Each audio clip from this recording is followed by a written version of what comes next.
Hello everyone, welcome to book student. आज से हम लोग बायो के चैप्टर्स देखेंगे और उससे रिलेटेड क्वेश्चंस करेंगे।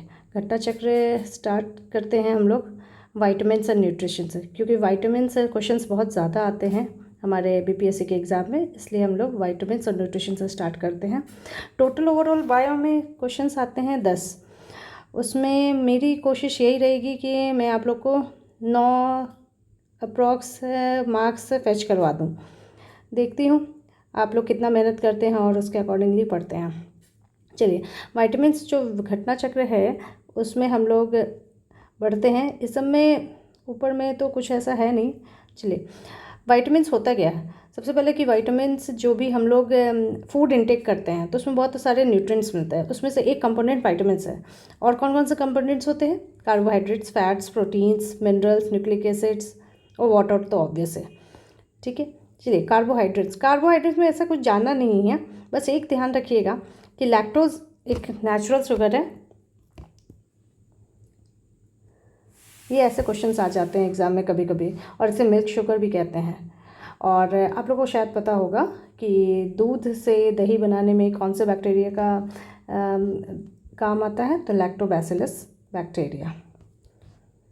उसके बाद स्टार्च और सेल्यूलोज क्या होते हैं? प्लांट ओरिजिन से बनते हैं। तो ये कभी कभी क्वेश्चन आ जाता है कि ऐसे कौन से न्यूट्रिएंट्स है जो आपके प्लांट ओरिजिन के हैं, तो उसमें हम लोग स्टार्च और सेल्यूलोज डालेंगे।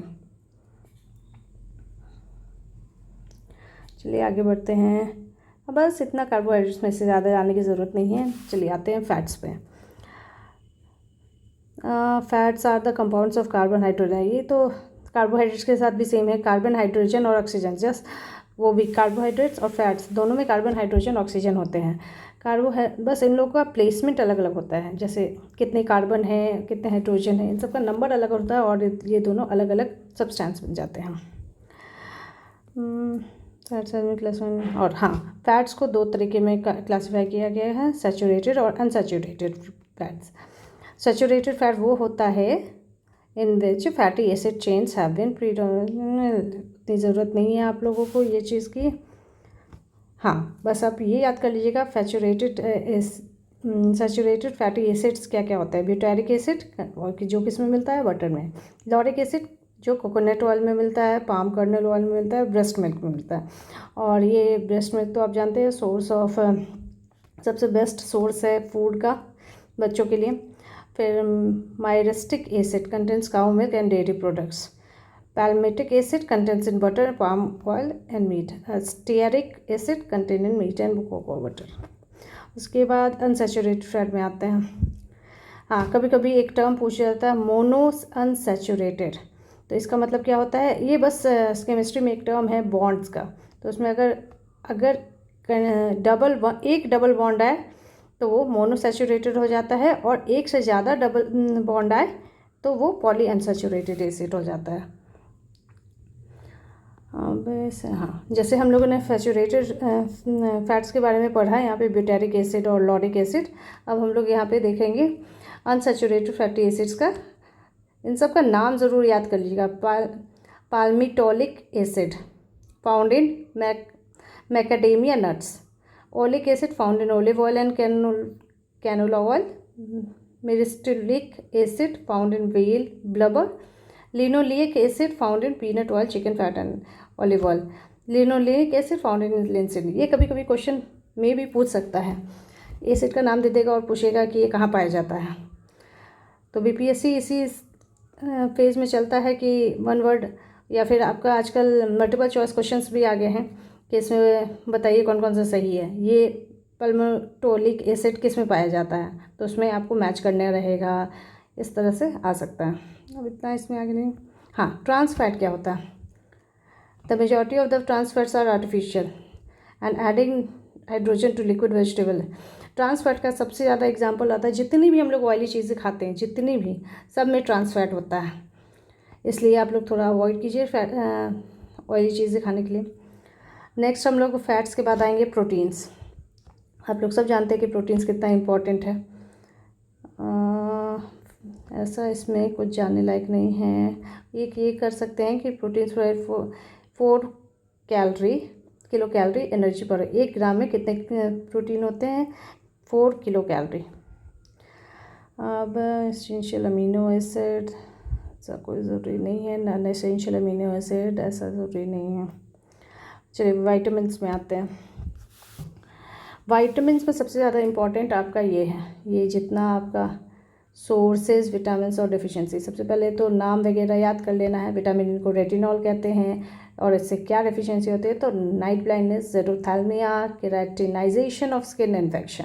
और इसके विटामिन ए के सोर्सेज क्या हैं? तो कैरेट, मिल्क, चीज़, ये सब तो बचपन से पढ़ते आ रहे हैं, लेकिन स्टिल आप लोग को ये याद करना होगा। विटामिन ए, रेटिनॉल, इससे क्या होता है? सबसे बड़ा बीमारी नाइट ब्लाइंडनेस। लेकिन बीपीएससी अब थोड़ा तेज़ हो गया, अब वो नाइट ब्लाइंडनेस जैसा बीमारी नहीं देगा। वो हो सकता है आपको दे दे जेरोथैल्मिया किससे होता है, किसकी कमी से होता है, या केराटिनाइजेशन किसकी कमी से होता है। ये जो हम लोग जो केराटिनाइजेशन पढ़ रहे हैं, ये अब कभी कभी देखते होंगे कि केराटिन ट्रीटमेंट, तो उसमें हम लोग विटामिन ट्रीटमेंट ही कराते हैं। केराटिन ट्रीटमेंट बालों का होता है। और अगर हम लोग रिच सोर्स लें तो कैरेट, मिल्क, चीज़, बटर, एग और कॉड लिवर ऑयल। जो जैसा है, वेजिटेरियन लोग कैरेट, मिल्क, चीज़ खाएं, बटर खाएं, और जो नॉन वेजिटेरियन है वो एग खा सकते हैं, cod liver oil. Cod liver oil महंगा बहुत आता है। विटामिन बी को क्या कहते हैं? थायमिन। और इससे क्या क्या होता है? Beriberi growth retardation. ये भी बेरी ये सब जो हम लोग जो सुना हुआ नाम है, तो बीपीएससी तो ऑब्वियस बात है कि वो सब पूछेगी नहीं। तो हम लोग विटामिन बी का थायमिन का पढ़ेंगे, और ग्रोथ रिटार्डेशन इससे हो जाता है। मतलब विटामिन बी की कमी से हमारा ग्रोथ डेवलपमेंट अच्छे से बॉडी का नहीं हो पाता है। और ये कहाँ से मिलता है? Cereals, legumes, soybean milk, yeast, green vegetables. Vitamin B2 riboflavin इसको कहते हैं, और इसके बीमारी का नाम तो थोड़ा टफ है। तो चिलियोसिस, ग्लोसिटिस, डर्मेटोसिस और डाइजेस्टिव डिसऑर्डर होता है। और ये सब कहाँ मिलता है? Milk, egg white, liver, kidney, waste etcetera. ये इसी तरह से आप सारे विटामिन्स का नेम याद कर लेंगे, और इससे एक क्वेश्चन तो डेफिनेटली रहता है, ये विटामिन का नेम या फिर क्या कौन सी बीमारी होती है और ये किस में पाया जाता है। मे बी अब थोड़ा अलग अलग विटामिन का मैच द फॉलोइंग करने का क्वेश्चन आ जाए, तो इसलिए ये आप थोड़ा सा ध्यान से पढ़ेंगे। अच्छा आप लोग में से कोई बताइए, या फिर मैं ही बता देती हूँ, एक क्वेश्चन पुट करती हूँ कि ये बताइए कि कौन सा ऐसा हार्मोन है जो विटामिन भी का है? तो ये है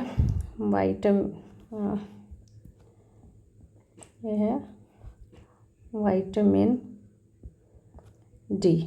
ये जो विटामिन है, ये आपका हार्मोन भी है जो हमारे अंदर होता है। जो हम लोग कहते हैं ना धूप में कि विटामिन लेने जा रहे हैं, तो वो उस धूप से हमें विटामिन डी कैसे मिलता है? धूप की किरणें हमारे शरीर पे पड़ती है और हमारे इंटरनल कुछ ऐसा रिएक्शन होता है जिससे विटामिन डी क्रिएट हो जाता है। अच्छा, फैट सोल्यूबल विटामिन क्या होते हैं? दीज आर ADEK, ये ध्यान रखिएगा। और वाटर सोल्यूबल कौन होते हैं? B group vitamin and vitamin C. अब चलिए क्वेश्चन बैंक की तरफ आते हैं। क्या क्या क्वेश्चन है? Which of the following will provide the nutrients for the growth of new tissues in the human body? इसमें से हिंदी वाले बच्चे के लिए हिंदी में वो बुक पढ़ लेंगे, लेकिन विच ऑफ द अभी हम लोग इंग्लिश में चलेंगे, ठीक है। तो बोल रहा है which of the following food will provide nutrient for the growth of new tissues. New tissues किससे बनता है? तो ये इसमें साफ दिया हुआ है, proteins are the major components of and more important for growth and repair tissues. तो प्रोटीन इसमें से कहाँ पाया जाता है? अभी हम लोगों ने देखा प्रोटीन किस में पाया जाता है, तो ये सारी चीज़ों में, सोयाबीन, ग्राउंडनट मिल्क, ये सब में पाया जाता है। नेक्स्ट है consider the following statements about the probiotic food. देखिए, जैसे अब मैंने बताया कि आजकल IAS के तौर पे BPSC में भी क्वेश्चन आ रहे हैं, दो क्वेश्चन पॉइंट्स देते हैं, उसमें से पूछा जाता है कि 1 सही है, 2 सही है, कि दोनों सही है, ठीक है। तो इसमें हो जाएगा the probiotic food contains live bacteria which are consider beneficial to humans. और दूसरा है probiotic foods helps in maintaining gut flora. तो जब भी इस तरह का क्वेश्चन रहे तो थोड़ा स्टेटमेंट आराम से पढ़िए। The probiotic food contains live bacteria which are considered beneficial to humans, और probiotic foods maintaining gut flora. अगर आप लोग ऊपर पढ़े होते या फिर अब जाके नेक्स्ट पढ़िएगा तो उसके अकॉर्डिंगली ये दोनों आंसर्स सही हैं, इसलिए ये आ जाएगा बोथ 1 and 2। और बाकी अगर जिसे को डीप में पढ़ना है तो ये सारा इसका दिया हुआ है समरी, ये आप पढ़ सकते हैं। Nutraceuticals are products which have, क्या है न्यूट्रास्यूटिकल्स, तो यहाँ स्यूटिकल से आपको समझ में आएगा कि ये स्यूटिकल्स तो किस में होता है, फार्मास्यूटिकल से रिलेटेड स्यूटिकल्स, तो ये तो समझ में आ रहा है मेडिसिनल। अब मेडिसिन वाला देखेंगे कि कौन सा आंसर है, तो देखिए ये वाला हमारा मेडिसिन वाला आंसर, मेडिसिनल इफेक्ट दिख रहा है, तो न्यूट्रिन से बन रहा है, सब में न्यूट्रिएंट्स है, लेकिन इधर स्यूटिकल्स मेडिसिन से बन रहा है, इसलिए हमारा आंसर हो जाएगा न्यूट्रिएंट एंड मेडिकल इफेक्ट। फंक ने क्या इन्वेंट किया है, आंसर है वाइटामिन्स। ये आप आ भी सकता है, ये तो पुराना हो गया है, लेकिन मुश्किल है कि ऐसा क्वेश्चन आए। अब हम लोग यहाँ पर है व्हाट आर वाइटामिन्स, वाइटामिन्स क्या होते हैं, तो सिंपल से कहूँगा, अभी मैंने हमको बताया कि सारे जितने भी न्यूट्रिएंट्स होते हैं वो हाइड्रोजन, ऑक्सीजन और कार्बन के मिक्सचर होते हैं, तो वो जैसे ही कार्बन आ जाता है हम लोग क्या कहते हैं, ऑर्गेनिक कंपाउंड्स। कार्बन लग गया मतलब ऑर्गेनिक हो गया, ठीक है। Which of the following groups of compounds is called accessory dietary factor. अब ये वाइटामिन से ही रिलेटेड क्वेश्चन है, sorry vitamin accessory dietary factor. Accessory dietary factor क्या होता है, the idea that food contains, accessory dietary factor the idea that food contains trace amounts of substance essential for nutrition के लिए जो essential components होते हैं उसी को हम लोग ऐसे, और ये सब में सबसे ज़्यादा किसमें कौन होता है, जितना भी हम लोग पढ़ते हैं कार्बोहाइड्रेट्स, फैट्स, प्रोटीन वगैरह, तो वो क्या होता है वाइटामिन्स, ठीक है। लेट्स देखिए असर्शन रीजन आ गया, even below are two statements one labelled as assertion and other reason है। असर्शन रीजन का मतलब होता है एक स्टेटमेंट दिया है, मतलब एक असर्टिव सेंटेंस दिया है और उसके पीछे का वो बोलता है कि यही रीज़न है, तो हम लोग पढ़ते हैं।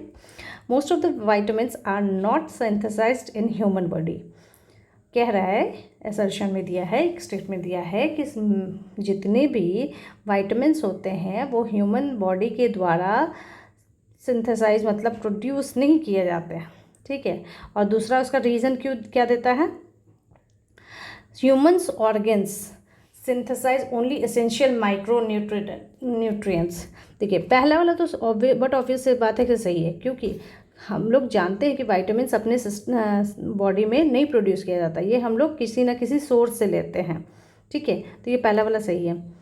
अब ये human organs synthesise only essential micro nutrients, हमारा ह्यूमन बॉडी क्या बना सकता है, तो कोई भी माइक्रो न्यूट्रिएंट्स ह्यूमन बॉडी नहीं बना सकता, इसके पीछे का ये रीज़न नहीं हो सकता, इसलिए ये फॉल्स है, ये फॉल्स है।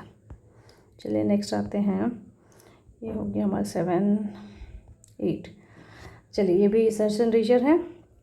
Given below are two statements, one is labeled as assertion and okay, assertion. Human body synthesizes all the vitamins required by it. ये बोल रहा है ह्यूमन बॉडी सारे वाइटामिन्स सिंथेसाइज कर लेता है, ठीक है। ये और ये कैसे, अभी तो हम लोगों ने इसका अपोजिट पढ़ा कि ह्यूमन बॉडी सिंथेसाइज नहीं कर पाता है, तो ये तो ऑब्वियस सी बात है कि गलत है। चलिए vitamins are essential for proper growth of body, vitamins essential है तो ऑब्वियस सी बात है ये तो सही है, लेकिन ये बोल रहा है एसेंशियल, तो ऑब्वियस सी बात है ऊपर वाला तो गलत ही है और नीचे वाला सही है, तो इसमें कौन सा आंसर होगा, A is false and B is R is reason is true, okay. Let's which of the facts is not correct about vitamins, बोल रहा है वाइटामिन्स के बारे में कौन सी चीज़ें सही नहीं हैं, तो some vitamins can be synthesize by intestinal microorganism, ये बोल रहा है कुछ विटामिन्स इंटेस्टाइनल और माइक्रो ऑर्गेनिज्म के द्वारा बनाया जाता है। उसके बाद some vitamins are act as hormones, ठीक है, ये बोल रहे हैं नहीं, ये ध्यान दीजिएगा नहीं। तो हम लोग ये जानते हैं कुछ विटामिन्स हम लोग के बॉडी के माइक्रो ऑर्गेनिज्म, जैसे विटामिन डी हमारी बॉडी के में बनता है, अभी हमने पढ़ाया भी। उसके बाद विटामिन एक्स एंड हार्मोन्स, ये भी मैंने बताया, कि हार्मोन की तरह एक्ट करता है, ये भी डी ही होता है। Some vitamins are stored in the body, कुछ स्टोर किए जाते हैं, ठीक है। विटामिन के वाटर सॉल्युबल नहीं है। ये कैसे, मैंने आपको ऊपर में बताया था कि देखो वाटर सॉल्युबल से ये नहीं है, बी और सी ही हैं, ठीक है। ये आपने प्रूफ दे दिया मैंने आपको, ये मैंने आपको टिक किया था। चलिए, which of the following vitamins are fat soluble, अभी मैंने फैट सॉल्युबल बताया। यहाँ पे देखिए फैट सॉल्युबल कौन कौन सा है, ADENK, तो वही है। इतना डायरेक्ट क्वेश्चन किसने पूछा था, RAS RTS में आया था, तो AND हो जाएगा, ठीक है। वाटर सॉल्युबल, अभी वाटर सॉल्युबल बताया कि वाटर सॉल्युबल विटामिन कौन है, तो सी है। विटामिन सी के बारे में एक और चीज़ है, बहुत मैक्सिमम खट्टी चीज़ है, मतलब मैक्सिमम सार food items contains vitamin C, ठीक है। विटामिन इज वाटर सॉल्युबल, कौन से, मतलब which of the vitamin is water soluble, कौन सा विटामिन वाटर सॉल्युबल है, इट्स विटामिन बी, अभी हम लोगों ने ऊपर पढ़ा। Some vitamins are fat soluble while others are water soluble, which of the following, तो ये तो ऑब्वियस बात है, which of the water soluble में बी एंड सी है, ठीक है। अभी तो सी का क्वेश्चन भी किया कि वाटर सॉल्युबल कौन है, तो सी है, और उसके साथ और कौन है, बी है। Living organism required at least 27 elements, of which 15 are metals. Among these, those required in major quantities include, बोल रहा है कि लिविंग ऑर्गेनिज्म 27 एलिमेंट से बना होता है, ठीक है, जिसमें 15 मेटल्स होते हैं। Among these, those required in major quantity, जो मैक्सिमम अमाउंट में हमारे बॉडी के द्वारा यूज़ किए जाते हैं, तो उसका आंसर सी होगा, potassium, sodium, magnesium and calcium.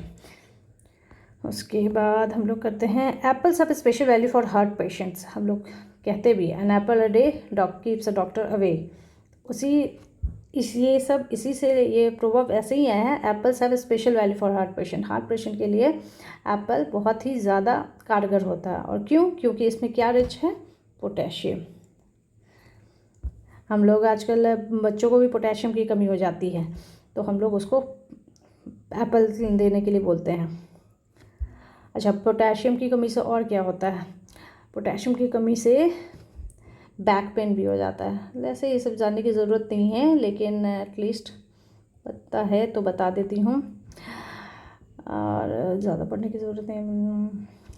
Regular intake of fresh fruits and vegetables is recommended in the diet since they are good source of antioxidant.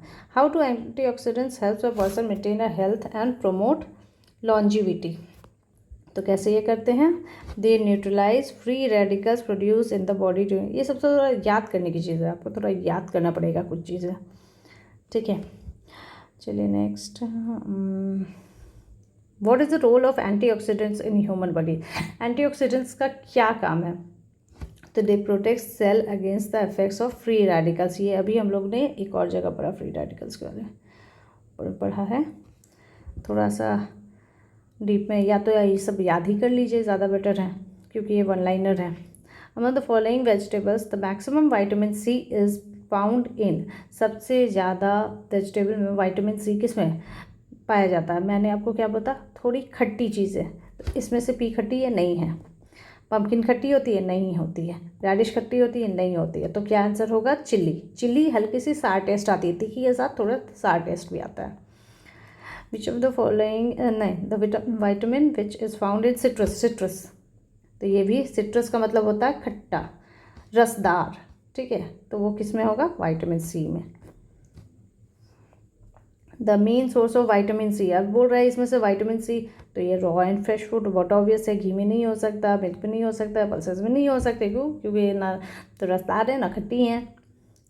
Which of the best source of vitamin C, अब ये तो आपको बताना पड़ेगा कि best source of vitamin C क्या होगा, Apple होगा नहीं, बेस्ट सोर्स, एप्पल में भी हल्का खट्टापन होता है, तो बेस्ट सोर्स मैंगो में हल्का खट्टापन होता है, मिल्क में नहीं होगा, बिल्कुल नहीं होगा, और गूसबेरी एक फ्रूट है जिसमें खट्टापन बहुत होता है, तो ये हो जाएगा आपका ये। आज हम लोग 25 का क्वेश्चन करते हैं, ठीक है, फिर नेक्स्ट हम लोग कल पढ़ेंगे। Which of the following is the richest source of vitamin C, अब इसमें तो आपको बताना पड़ेगा सबसे ज़्यादा विटामिन सी क्या है, तो आंवला, हम लोग कहते भी हैं कि आंवला खाना चाहिए, आँख की रोशनी अच्छी होती है, ठीक है, विटामिन सी, आंवला। आंवला खट्टा होता है, इन सब में सबसे खट्टा क्या होगा? हम लोग क्या नहीं खा पाते हैं? आंवला ज़्यादा पीसेस, तो आंवला नहीं खा पाते, बाकी सब तो हम लोग आराम से खा लेते हैं। Which of the following has the highest content of vitamin C? सिर्फ विटामिन सी के बारे में पूछ रहा है, इन सब में तो क्या होगा? तो orange. The chemical name of vitamin C, अभी ये हमने बोला कि आपको ये याद करना पड़ेगा, एब्सकॉर्बिक एसिड, सॉरी केमिकल, हाँ एब्सकॉर्बिक एसिड, ठीक है। उसके बाद the richest source of vitamin C is, इन सब में से सबसे ज़्यादा किस में होगा? तो ये इन सब में तो होगा नहीं, तो बचा क्या? ऑरेंज।